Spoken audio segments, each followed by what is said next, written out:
Come on, one and all, we'll meet amazing people, and all their tales are tall. Tall tales, tall tales, tall tales, tall tales. This here's a great big country with tales from far and wide, and if we stretch the truth a bit, just hop on for the ride. These tales have been around a while, they've changed along the way, so when you tell a tale yourself, why tell it your own way. Tall tales, tall tales, tall tales, tall tales. Carlos walks into the cloud forest. How silent it is. The only sound is the drip, drip, drip of drops falling from the tall trees. There's not so much as a tiny tree frog down here, Carlos thinks. I'll have to climb up for a better view. Carlos drops his umbrella and starts up the giant fig tree. Drip, drip, drip. A little puddle appears in the green umbrella.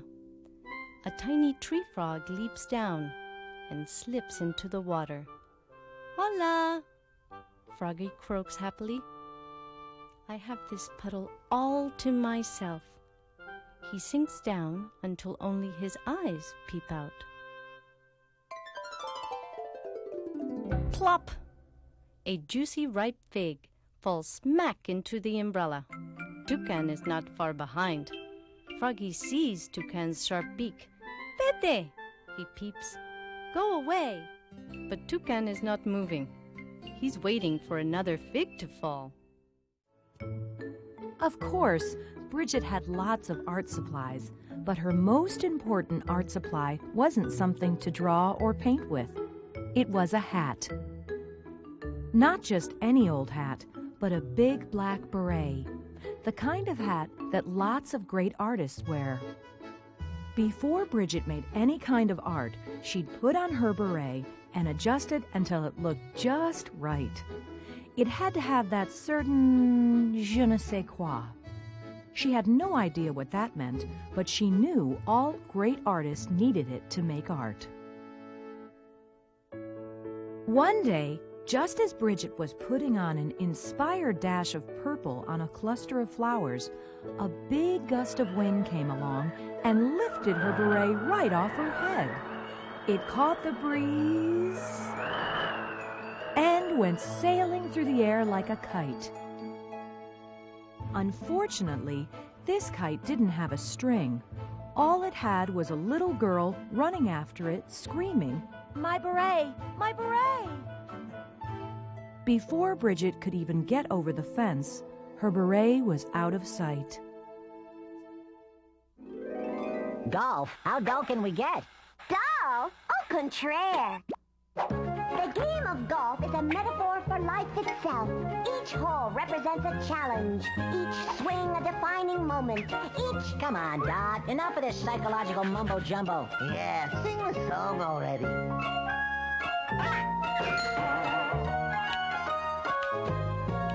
I can swing with the swingers and I'm having a ball. I always go for the green, yeah, I want it all. My clothes fit to a T.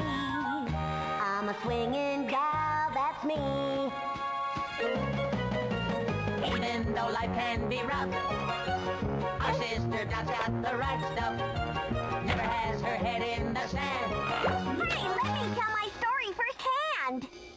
I can swing with the swingers and I'm having a ball. I never putter around, yeah, I want it all. I'm as cute as I can be.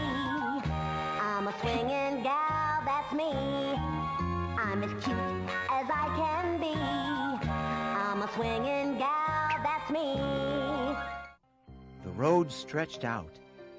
Where was the train now? Luke half drowsed to the steady rhythm of hooves on the hard dirt.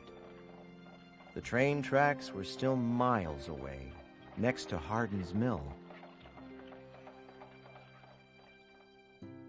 Luke loved trains. Trains took you places. One day, his father said, they would take a train to Washington to see the president's house. Tonight's train, though, was different. It carried the body of Abraham Lincoln. The boy thought of the dead president with his sad face. Some folks said it was the saddest face they had ever seen. But Luke knew if he could have talked to Abe Lincoln, he would have liked him. What else is there to do around here? We could play house, said Sophie.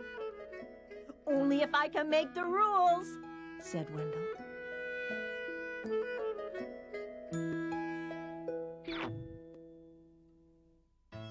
So they played house, and Wendell made the rules.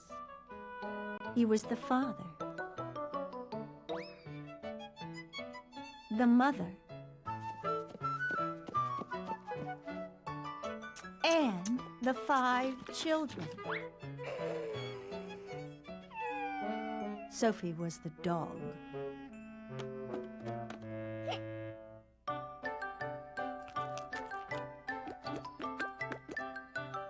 Then they played hospital.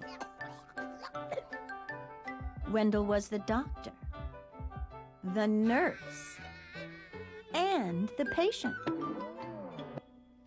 Sophie was the desk clerk. When they pretended they worked in a bakery, Wendell was the baker, and Sophie was a sweet roll. Isn't this fun? Said Wendell. Sophie didn't say anything.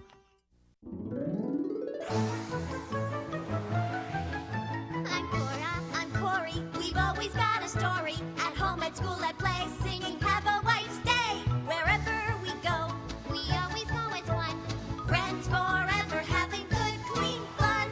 The Adventures of Cora and Corey. Brought to you by Santa Hands for Kids. Wipes to help you stay clean and stay healthy. And now, today's story, the Germatron. Climb aboard!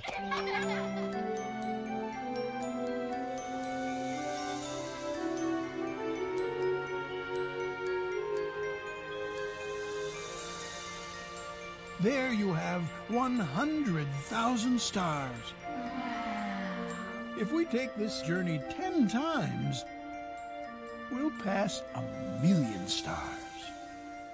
Let's do that later. I'm hungry. I'm thirsty.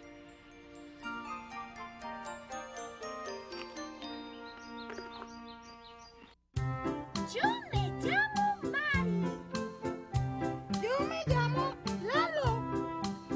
Vamos a cantar con cantarima.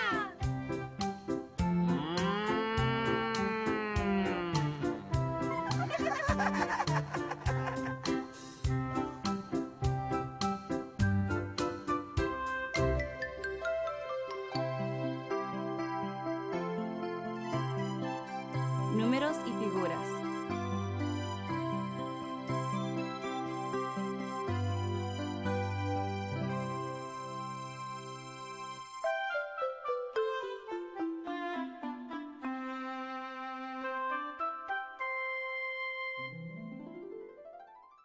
And let them tumble all the way to the ground.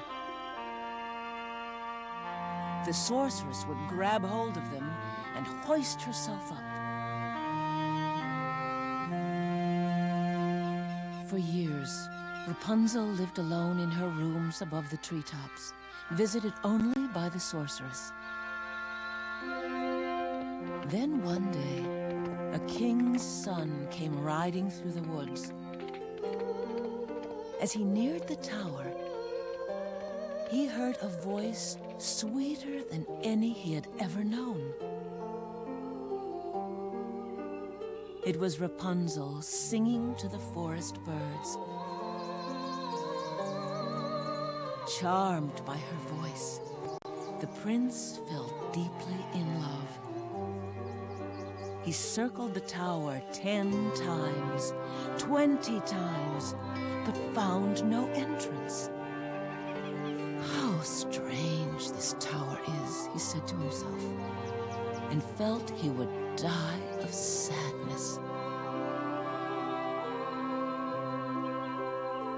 He inquired at the nearest houses. There's a special place that I know you'll love, so come on and follow me. It's really big and beautiful, and it's called the Counting Tree. There's one little bird who likes to sing, likes to sing, likes to sing. There's one little bird who likes to sing in the counting tree. There are two little eggs sitting in a nest, in a nest, in a nest. There are two little eggs sitting in a nest, in the counting tree. You can call me Blockhead. Everyone else does. One day when I was just a boy, Maestro wrote out a math problem and gave us 10 minutes to solve it. I solved it in 2 seconds. That's the way I am with numbers. I have loved them since I was very little. Everywhere I looked in my parents' home, there was something to count. That day in class, the other students did their math on abacuses and wrote out their answers in Roman numerals. It was time-consuming, but that's how we did our math back then. As I waited for them to finish, I got bored.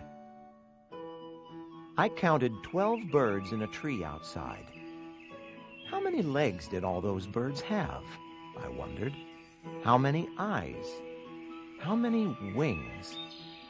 And if each bird sang for 2 seconds, one bird after the other, how long would it take all of them to sing?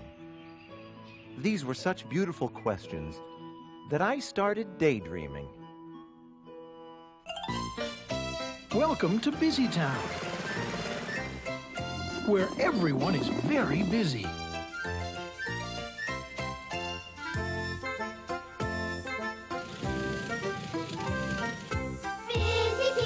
Busy people working hard all over town. Busy when the sun comes up, busy when the sun goes down. In 3